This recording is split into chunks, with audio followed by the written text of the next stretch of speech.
dey pain me gaga o, beto me gaga o, dey pain me welly o gaga o, gaga o, gaga o. My brother, they can lock us, we can lock down, we dey hunger, then say make we stay house quick. This one dey happen for Sapele, for Delta State, for that state where they call the big heart of the nation. If you know Sapele very well, that state where originate that drink where they call Sapele water, the people don't first come outside and they say, we no fit stay inside house again. Say inside house don't tire us for waiting. I say government tell them say now 2 weeks they go stay. For 2 weeks lockdown don't turn to 2 weeks lock up. Say we no go fit stay again. As some of them will do face to face with us for our camera, they say they no believe say corona dey for data. Say corona no fit come data at all. Some even say make them bring the people who get corona, make them see them face to face. Some even talk say let's say Governor Okowa self they take them they play. Say make Okowa no try this country where they do. Say hunger won't kill them and their children. Say they no go fit stay house again. Make they allow them do their business and their normal life where they live. Say all die na die, whether koro or no koro, all die na die.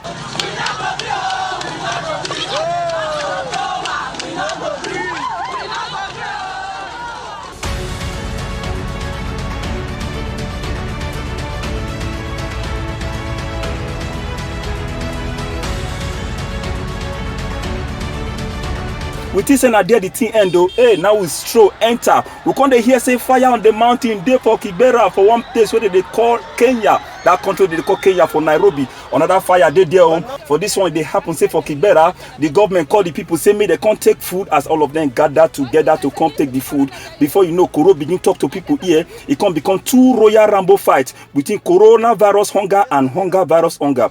As the people say they no fit manage again to stay to watch what the government won't do. How they delay to give them food. Now some people cut rope. Some people will get certificates of hot temper. Now they cut rope, they enter, they begin push themselves as soldiers where they themselves no fit control them. They begin push front, push back, begin they mash malay and small children there for ground like carpet. People call the shout, we dey die, your man help us. So as I can't try, my people can't do face to face with one of the people for camera. They can't tell us say, this matter no be small matter. Say now die we day. One man say for their place here, he get one man where they call Jeff. He get corona yesterday and he there for this Kibera here. He said as we there for this matter so now die we day. As you can see, this place is chaotic. Kuna tear gas, kuna everything. Hakuna social distancing. Watu hawana mask. I don't know what is happening.